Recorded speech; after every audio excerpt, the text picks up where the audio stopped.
Marine Corporal Andrew White of Cross Lanes, West Virginia, returned in good health from Iraq in 2005, but the war was not over for him. Okay, Andrew is third from the left. Yeah.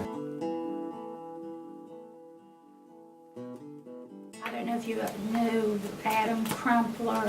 Cousins? He's from Bell.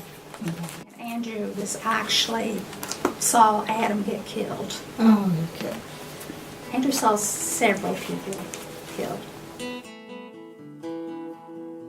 And when he came back, he sat down with us one day and then he said, "That's it, don't want to talk about it again." Who made this? A lady in Iowa, and she does this for anyone that will get in contact with her. Yeah, anyone has soldiers they've lost in the war.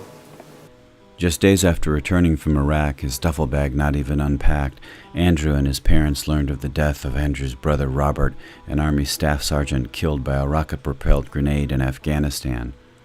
Andrew was home safe, but he grew progressively worse. He came back really in good physical condition. Oh, yeah. Yeah, you can see this one. What is it? Yeah, this one. It was a Thompson. And then when did things start to deteriorate? For Andrew, the deterioration really didn't begin until the fall of 2006, early 2007. And what happened then? He started, he had displayed before then, but not to extremes. Just the classic symptoms of PTSD, the withdrawal, not wanting to be with people, not being able to be in a crowded room. Anger issues started to evolve, and so memory loss. Officially diagnosed with post-traumatic stress disorder, Andrew was prescribed a cocktail of drugs, including an antipsychotic, Seroquel, for his sleeplessness, an antidepressant, Paxil, and a benzodiazepine, Clonopin. Andrew died in his sleep in 2008 in his Cross Lanes bedroom in what a toxicology report listed as fatal drug intoxication. Searching for answers, his parents soon discovered the deaths of other soldiers and veterans under related conditions, including 3 West Virginians taking the same medications for PTSD. They and other advocates compiled a list of at least 314 other soldiers and vets who died in their sleep under similar circumstances. A California neurologist, Dr. Fred Bauman, is convinced military doctors are overprescribing antipsychotic medications in combinations that cause cardiac arrest, often resulting in death. As a result of the efforts of the Whites and other advocates, the U.S. Central Command recently removed Seroquel from its approved formulary of drugs. Do you think Seroquel on its own is No, I don't think it's on its own. No, I think it's in conjunction with it. I think it's a catalyst. But the whole culture of treating everything with medication has to change. Has to be a better way to treat someone with PTSD and just drugging. As I said before, I don't know of anyone that's died because of counseling. I think the latest group of young men and women that are serving are being treated differently. One of Andrew's best friends, in fact, they named their daughter after Andrew, but that he just returned from his 3rd deployment. And he said it was totally a different experience than his first 2.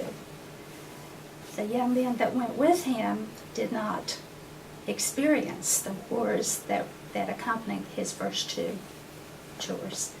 But the drill center here, the Marine Reserves, are also treating it differently. When they come back, they have family days where the family goes through counseling.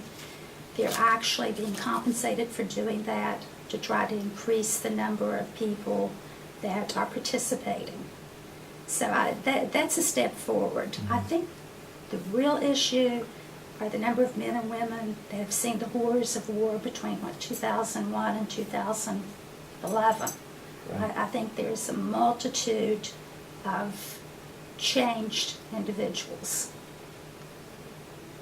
They That's come you. back, they're no longer the children that we sent Yeah. into the military.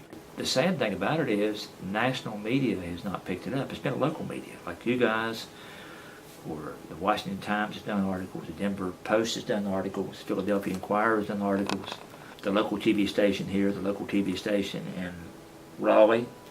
But why hasn't 60 Minutes picked it up? Why hasn't Nightline picked it up? What peer counseling and professional counseling is the first line defense in treating PTSD, and make it available not only to the veteran, but also their immediate family, because if you don't educate the families, then it's not going to be successful, because it's a family issue. Speaking to the families of PTSD victims, counseling for yourself. There has to be counseling. You have to understand the medications. If drugs are being prescribed, then you need to understand what those drugs are, how they interact with each other. There has to be counseling. As Dan said, counseling should be the first line.